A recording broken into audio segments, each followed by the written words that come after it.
Fall is nature's coloring book, splashes of artwork wherever we look. Beautiful hues do brighten our way, autumn splendor, Thanksgiving Day. With the winter comes the cold, bringing Christmas for young and old. The birth of Christ, a great celebration, joy is found in every nation. Spring refreshes the world we know, a start of life, a shaft doth grow. Warmth returns in all we see, instilling new life in you and me. Beaches, picnics, on the run, time for laughter, time for fun. Summer brings us joy each year, a sharing time with those so dear. Seasons come and seasons go, warmth and sunshine, cold and snow. Every scene with so much to give, lighting the stage on which we live.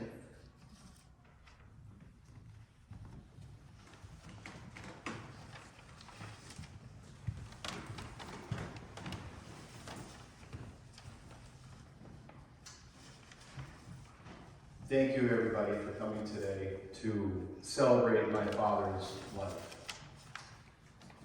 He had many names: Bill, Billy, William, Honey, Speedy Sellers, not sure where that came from, Presents Guy, Poppy, Willie, Dad, and Sweetie. My father lived an amazingly happy life.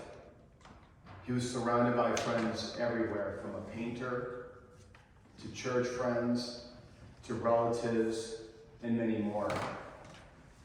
When thinking today about how to celebrate his life, there were so many stories that I want to share, but there's a pretty amazing piece of art that was made about 10 plus years ago by Lin-Manuel Hamilton, and an amazing song called Who's Gonna Tell Your Story? I adapted it a little bit and hope you like this. Let me tell you what I wish I'd known when I was young and dreamed of glory. To have no control, who lives, who dies, who tells your story. William Sellers, I'll give him this, his charitable nature and character of work was selflessness. You could not undo if you tried. Who lives, who dies, who tells your story. He laughed, he joked, he made everyone happy. But we never got the credit he deserved for his unflappable humor. Who lives, who dies, who tells your story. Every other's father's stories may not be as bold, but every other's fathers got to grow old. And when you're gone, and who's going to remember your name? Who keeps your flame, and who tells your story? I put myself back into the narrative. I stopped wasting time on tears. I live another 50 years. Is that enough? I interview every family member who is by your side. I try to make sense of the thousands of pages of writings and poems. You really do write like you're running out of time. We rely on Joyce. While she is alive and after we tell your story, he is buried in heaven and on earth forever like you. When I remember him most, he was right on time. And it was still not enough. And I asked myself, what do you do if you had more time? The Lord, in his kindness, he gives me what you always wanted. He gives me more time. Oh, can I show you what I'm most proudest of? You raised 6 amazing children. You got to see them grow up, and in their eyes, I see you, Dad. I see you every time, and when my time is up, have I done enough? Will they tell your story? Who lives, who dies, who tells your story? Barbara and Ray couldn't be here today, but she wrote something that I wanted to share. Bill was an amazing thing to many people. A husband, a father, and a friend. And most importantly to me, he was my big brother. As a little girl, he was bigger to me than life. Most big brothers watch over you, protect you, and give you everything you need, and even becoming a teacher. For me, he was all of that and more. He was a voice of reason unlike anyone else I'd ever known. Any topic, any issue, he became well-prepared and a well-thought-out answer. Those answers were based upon a skill that very, very few people possess. The ability to listen to every word, ask meaningful questions, and deliver good advice. Whenever something was puzzling to me at home, at work, Bill always offered an ear and sage advice, helping me work through the issue. I miss Bill every day. And many times since he's been gone, I pick up my phone, forgetting for a moment that he's gone. My big brother, my gentle soul, my friend, I love and miss you. Thank you, Barb. My father had so many different stories to share through his entire life, and it was the happiness and some of the most enjoyable times. He really appreciated childhood. He really appreciated all the things that even my children got to see and do. Arcades, fireworks, family vacations, Lake Winnipesaukee. I have so many stories between Brian, myself, Brad, Amy, Lisa, and there was one that I remember at Lake Winnipesaukee when Barbara bought me a 35mm camera when I was like 10, and I became a pretty avid photographer because of it. But back in the day, you would have a flash that sat on the top of your camera. You turn it on, and you could push the button to make it flash. Well, my dad was so upset with me while we were in Winnipesaukee. He was chasing me around the condominium, and I would flash into his eyes and dart the other way. But he did it as a game. He thought it was fun, but he was really pissed. I mean, he was pretty upset. And I kept doing it, but that was a fond memory. But the one story that stands out most is my Granny Esther, and I know there are people here like DJ and others that know and kind of knew my grandmother from Poland. And she had a very certain way about her and the way that she talked. And if you remember the house that she had in Cambridge, New York, was this beautiful old home, and it had a kitchen that was probably 50% of the entire first floor. There was a kitchen and there was a dining room area. And she would always be cooking, and she'd have a cigarette where there was a 2-inch ash hanging off the end of it, but it never fell into the food she was cooking. It was amazing. I was a child, I'd be like underneath her trying to catch it, and it never fell into the spaghetti sauce. But she was peeling potatoes one day, and my dad and mom were just dating. And she looked at him, and she had the knife in her hand and a potato, and she looked at him and she goes, "Bill, what are your intentions with my daughter?" And my dad's humor, he reacted, he said, "Well, Esther, if you put the knife down, I'll tell you." She was a hoot. I want to read another piece that Dee Mueller sent, or Dee Romack to some of us as well. She couldn't be here today, but she wrote, "Bill, we all know you entered God's kingdom with a very loud bang. With the angels leading the parade into heaven, and you were throwing firecrackers, flares, and objects connected to your favorite hobby, fireworks. You always made a huge impression on all of us here on earth, and, to be sure, heaven. When we hear thunderstorms and we see lightning, we know that it's not Mother Nature. We know it's you, Bill. You will always, and we will always miss your beautiful poetry, your smiles, your sense of humor, your kindness to one and all. You passed the love given to you from your parents to my sister.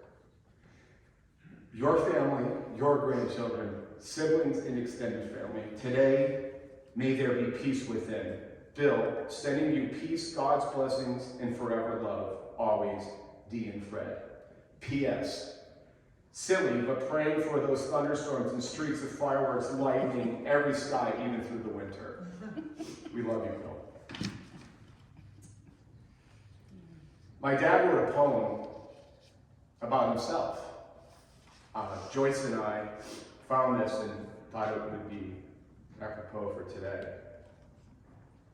William L. Sellers is titled. Born November 2, 1943.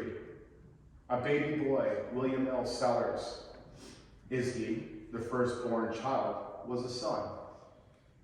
My mom and dad were not yet done, a little sister and a brother. Billy Boy would often bother. All he knew, he taught little brother Bob. To Mom's chagrin, he did a rather good job. One thing brother Bob did all too well that could put poor little Billy into a spell. Aggravated with his big brother on the double, and Mom reports there were some trouble. In private school, the teachers did compliment.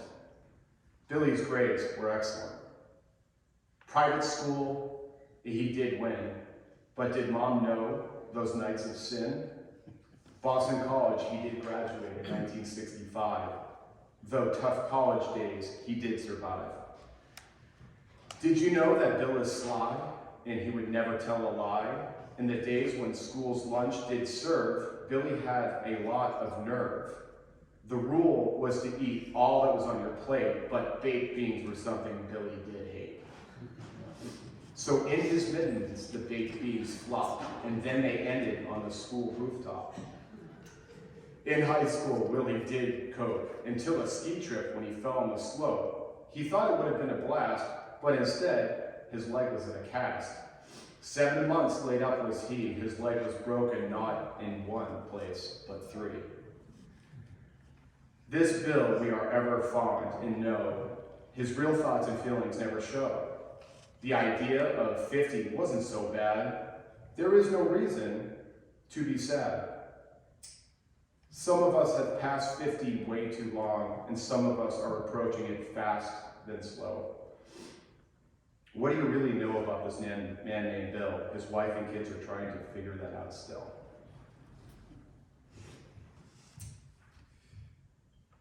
Life lessons. My father taught me and others 4 things. Generosity, youthfulness, laughter, and humility. Generosity was his mantra. It didn't matter if it was for a church or for children around the world. At times of giving, he never asked for anything. His sense of being was to give love, support, and laughter. I shared this next part with my own children, youth. My father realized later in life that the importance of childhood in the way that he helped Joyce with her daycare business, and realizing how much joy his own grandchildren gave to him and making them super happy. My kids, Molly's, Vaughn, Henry, and Peter, spent endless hours in arcades and at fireworks and driving up to Cambridge, New York together, where he hosted fireworks for multiple towns and friends of ours.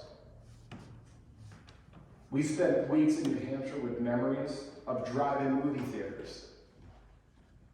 We saw every amusement park in North America, it felt like, and in New England. And my grandchildren and my children will never forget Poppy. Laughter, it was the key ingredient to his life. From singing in the car to being the butt of the joke. He taught us so much. My father claimed that he was the very funniest person in the world, and I used to sit there and say, yeah, kinda. Until you heard it from everybody after he had passed. He really was funny. Brian and I were driving to work. We worked with him in the summer at Leading Edge Computers. DJ, Lisa, we all worked there at some point. And I remember he said, hey, can you pick up that pen on the floor? And as I leaned down to pick up the pen, he hit the brakes and my head hit the dashboard. They would call that, child abuse today, but it was hysterical. I kept doing it because he thought it was so funny. Brian, I know you can remember that story because we just kept doing it over and over because he just laughed. He laughed all the time. and he gave us laughter.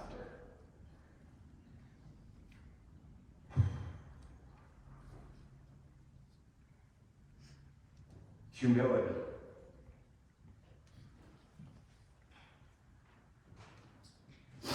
You taught me that even in the trying times of life, work, or family, for good or bad, whatever uncertain times you were faced, being humble, being genuine, and being a father. Dad, we leave, and allow me to leave with you some treasured thoughts that you were such an incredible influence on so many people. Being generous, living life, and appreciating youth and family, and making laughter and happiness persist. Keep your humility in the toughest of times, and when the chips are down, we will persevere. Thank you, Dad. We love and cherish every moment you gave us. And we will continue to tell your story.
autumn of our years. Time slips oh so slowly through our aging hands, taking with it all that he commands. We must use it all without reserve and season our lives with just the right herbs. For time always fades like dying leaves on a tree, and it always brings with it both sorrow and glee. But if we have firm purpose and aims on the whole, and we like branches have reached our goals, then in the autumn when the leaves and the years fade away, we know that nature's creation, and we, like nature's creations, we will be unable to stay. But having done all that we planned, we'll have very little to dread when our years, like the leaves, are falling, fallen, and dead.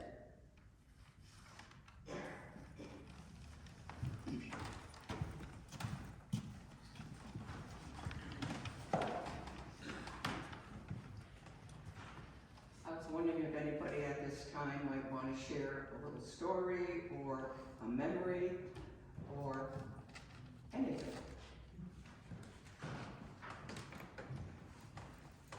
April? I first met Bill as a customer decades ago, and we fast became friends, and I'm a fireworks lady. And I'd like to say that after 33 years of working at the fireworks store, Bill knew more about fireworks than I did. And he would come in with so much joy to be able to come and get his fireworks to go to New York every year and put on a big show for all of you. So, and then the bread started coming.